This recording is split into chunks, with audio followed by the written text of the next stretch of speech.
ஆ, கதகளு கதகளு நிஜமான கதகளு சுவையோடு சுகமாக உருவான கதகளு.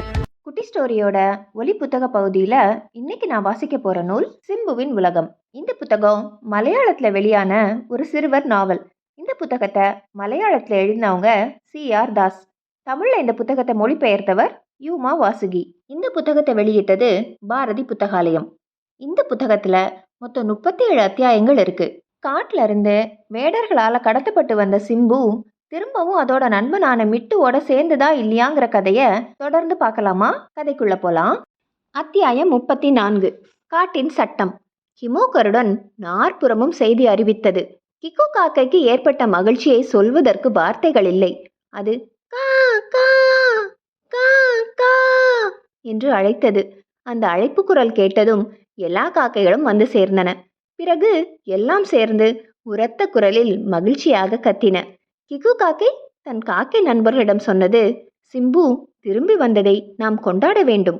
முயலம்மாவும் அதன் குட்டிகளும் தங்கள் முயல் நண்பர்களுடன் சேர்ந்து ஒரு கேரட் விருந்து வைத்து சிம்பு வந்ததை கொண்டாடின.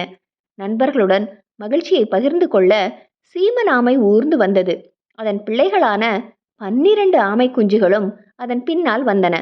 சிம்பு காட்டுக்கு திரும்பிய நல்ல செய்தியை கேட்டு தவளைகள் எல்லாம் குரக் குரக் குரக் குரக் குரக் என்று கத்தி மகிழ்ந்தன. கொக்குரக்கோ கொக்குரக்கோ கோ என்று கத்தி காட்டுக்கூலிகள் கூவின. அவை சற்றே உயர எழும்பி பறந்த பிறகு ஒதுங்கி நின்றன. குளத்தில் வாத்துகள் சிம்புவுக்காக வாழ்த்துக்களை சொல்லி முக்குளித்து முக்குளித்து விளையாடின. இயற்கை முழுதும் மகிழ்வின் துடிப்பு. சிம்பு திரும்பி வந்ததில் மிகவும் அதிகமாக மகிழ்ந்தது மிட்டுதான். இப்போது மிட்டுவின் மனம் முழுவதும் அதன் இளம்பருவ நினைவுகள் தான் இருந்தன. சிம்புவோடு சேர்ந்திருந்த நல்ல நாட்கள், காட்டின் ஓசை இசையாக ஒலிக்கும் காலை பொழுதுகள், விளையாட்டு விளையாட்டு என்று சுற்றித்திருந்த பருவம் அது.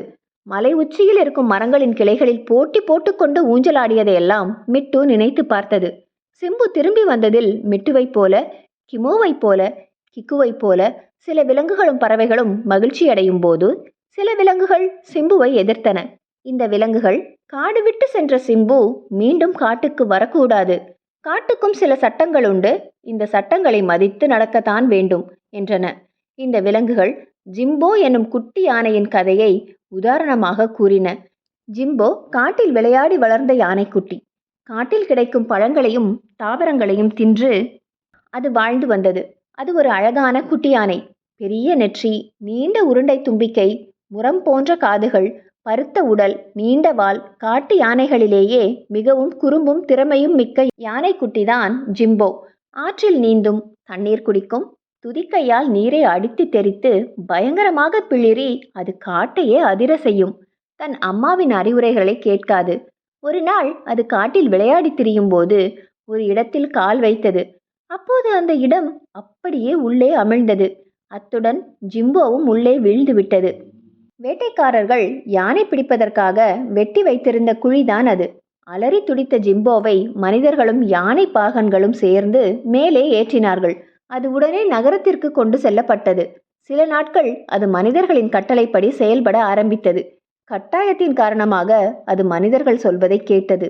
என்றாலும் அதன் மனதில் மனிதர்கள் மீதான பகை இருந்தது. அவர்களை பழிவாங்கும் சந்தர்ப்பத்தை எதிர்பார்த்திருந்தது. அந்த குட்டி யானை நகரத்தின் திருவிழாக்களில் காட்சி பொருளாக நிறுத்தப்பட்டது.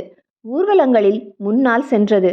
ஆனால் அதன் மனதில் எப்போதும் காட்டின் நினைவுகள் அழியாது இருந்தன. காட்டில் கழித்த நல்ல நாட்களை எப்போதும் நினைத்து உருகி கொண்டிருந்தது. தன்னை ஏமாற்றி பிடித்து கட்டி கூண்டில் அடைத்து இங்கு கொண்டு வந்த மனிதர்களின் மீது அது ஆராசினம் கொண்டிருந்தது. ஒரு நாள் அந்த சம்பவம் நடந்தது. காட்டில் வெட்டப்பட்ட மரங்களை வாகனத்தில் ஏற்றி கொண்டு வருவதற்காக ஒருமுறை ஜிம்போவை காட்டிற்கு அழைத்து வந்தார்கள். காட்டில் உள்ள நீரோட்டங்களையும் பசுமையையும் குளிர்ச்சியை பார்த்து உணர்ந்து அனுபவித்த பிறகு அதனுள் பழைய எண்ணங்கள் விழித்தெழுந்தன. அதற்கு மீண்டும் காட்டுக்குள் தான் வாழ்ந்த பகுதிக்குள் செல்ல வேண்டும் என்று அடங்காத ஆசை ஏற்பட்டது. அது உடனே யானை பாகனை பிடித்து சுழற்றி தூக்கி எறிந்தது. அதை பார்த்த மற்ற பாகன்கள் பயந்து ஓடி சென்றார்கள். பிறகு ஜிம்போ காட்டில் வெகு தொலைவு நடந்தது. தான் வாழ்ந்த இடத்திற்கு சென்றது. ஆனால் காட்டு யானை கூட்டம் ஜிம்போவை ஏற்றுக்கொள்ளவில்லை. ஜிம்போ திரும்பி செல்லவும் தயாராக இல்லை. இந்த நிலையில் ஏற்கனவே மதம் பிடித்த யானை ஒன்று தன் நீண்ட தந்தங்களால் ஜிம்போவை ஓங்கி குத்தியது. அந்த பகுதியெல்லாம் ஜிம்போவின் ரத்தம் தெறித்தது. மற்ற யானைகளும் ஜிம்போவை தாக்கின. அலறி விழுந்து செத்தது ஜிம்போ. சிம்புவுக்கும் அதே நிலைதான் ஏற்படுமோ என்று மிட்டுவும் அதன் நட்பு விலங்குகளும் அஞ்சின.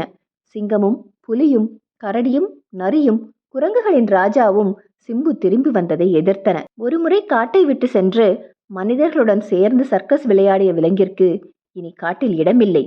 இதுதான் காட்டின் சட்டம். இந்த சட்டத்தை யாரும் மீறக்கூடாது என்று சிங்கம் தீர்ப்பு சொன்னது. அத்தியாயம் 35. குழு சண்டை. காட்டிற்கு திரும்பி வந்தவுடன் சிம்புவின் சக்தி அதிகரித்தது.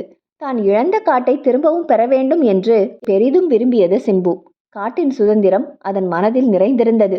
பழனி சர்க்கஸில் இருக்கும்போது சிம்பு சங்கிலியால் கட்டி வைக்கப்பட்டிருந்தது. ஆனால் அது தன் மனம் நிறைய சுதந்திர வேட்கையுடன் இருந்தது. சங்கிலிகளை தகர்த்தெறிய தன்னால் முடியும் என்று சிம்பு சாதித்து காட்டியது. ஆனால் அது தன் மனம் நிறைய சுதந்திர வேட்கையுடன் இருந்தது. சங்கிலிகளை தகர்த்தெறிய தன்னால் முடியும் என்று சிம்பு சாதித்து காட்டியது. மனிதர்களின் சிறைகளிலிருந்து விடுபட வேண்டும் என்ற அதன் ஆசை பலித்தது. ஆனால் தான் திரும்பி வந்த பிறகு விலங்குகளின் உலகம் 2 அணியாக பிரிந்ததில் மிகவும் வருந்தியது சிம்பு. மிட்டுவும் கூட்டாளி விலங்குகளும் சிம்புவை மனப்பூர்வமாக வரவேற்றன. ஆனால் சிங்கமும் அதை சேர்ந்த விலங்குகளும் எதிர்த்தன. சிம்புவை மீண்டும் சேர்த்து கொள்ள மாட்டோம் என்று அவை உறுதியாக தெரிவித்தன. சிம்புவை கடிக்க குதற அவை திட்டம் போட்டன. அவற்றின் இந்த போக்கை மிட்டுவும் அதன் ஆதரவு விலங்குகளும் கடுமையாக கண்டித்தன. அவை சண்டைக்கு தயாராயின. காட்டின் பிள்ளைகளை காட்டில் வாழ அனுமதிக்க வேண்டும், மூட நம்பிக்கைகள் ஒளியட்டும் என்று மிட்டுவும் அதன் தோழமை விலங்குகளும் முழக்கமிட்டன. 2 பிரிவுகளும் ஒன்றோடொன்று போரிட ஆயத்தமாயின. எங்களுக்கு அன்பின் நீதி வேண்டும், சகோதரத்துவத்தின் நீதி வேண்டும், நாங்கள் சிம்புவை ஏற்றுக்கொள்வோம் என்று மிட்டுவும் அதன் நட்பு விலங்குகளும் கூச்சலிட்டன. காட்டை விட்டு நாட்டிற்கு சென்ற விலங்குகளை மீண்டும் காட்டில் அனுமதிக்க மாட்டோம், சிம்புவை நாங்கள் கடித்து குதறுவோம் என்று சிங்கத்தின் தலைமையிலான விலங்குகள் கத்தின. எந்த நொடியிலும் இங்கே ஒரு யுத்தம் ஏற்படலாம். சிம்புவை முன்னிட்டு விலங்குகள் போராடுகின்றன. சிம்புவின் மகிழ்ச்சியெல்லாம் வடிந்து அதன் உள்ளம் சோர்ந்து போனது. தனக்காக ஒரு பெரிய சண்டை ஏற்படுவதை அது விரும்பவில்லை. நினைத்தபடி வாழ முடியவில்லையே என்று ஏங்கியது. விலங்குகளின் கஷ்டங்கள் எப்போதுமே தீராது. சிம்பு கூண்டில் அடைப்பட்ட நாள் முதல் விடுதலை விரும்பியது. பாலிய காலத்தின் இனிய நினைவுகளும் மிட்டுவிடமிருந்தும் அம்மாவிடமிருந்தும் கிடைத்த அன்பும் தான் மீண்டும் காட்டிற்கு செல்லும்படி அதை தூண்டின. சிம்பு காட்டுக்கு திரும்பும் நல்ல நாளுக்காக பல வருடங்கள் காத்திருந்தது. திருச்சூர் விலங்கு காட்சி சாலையில் தங்க ஆரம்பித்தவுடன் அங்கிருந்து விடுபட்டு செல்ல நிறைய வாய்ப்புகள் ஏற்பட்டன.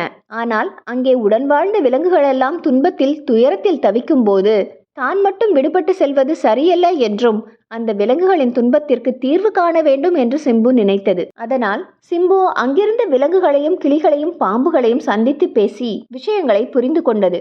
விலங்கு காட்சி சாலையை விரிந்து பரந்த இயற்கை அழகு மிக்க புத்தூர் காடுகளுக்கு மாற்ற வேண்டும் என்னும் மக்கள் போராட்டத்தை தூண்ட தன்னால் முடிந்ததை செய்தது. மனிதர்களின் அன்பிற்குரிய சிம்பு அந்த வகையில் விலங்குகளின் தலைவனானது.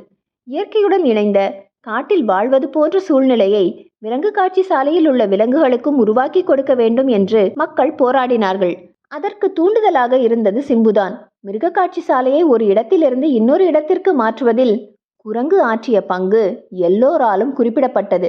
ஆனால் இப்போது கடைசியில் சொந்த இடத்திற்கு திரும்பி வந்த பிறகு தான் மிகவும் நேசித்த விலங்குகளெல்லாம் 2ஆக பிரிந்து நிற்பதை பார்க்கிறது சிம்பு. சிம்புவை முன்னிட்டு அவற்றின் மனங்களில் சண்டை வெறி எழுந்திருக்கிறது. சுதந்திரத்தின் அழகான உலகத்திற்கு பதிலாக இங்கே போராட்ட சூழல். விலங்குகள் தங்களுக்குள் கடித்து குதறிக்கொள்கிற நிலை. நீங்கள் எனக்காக சண்டை போட வேணாம், நான் மீண்டும் நகரத்துக்கே போறேன்.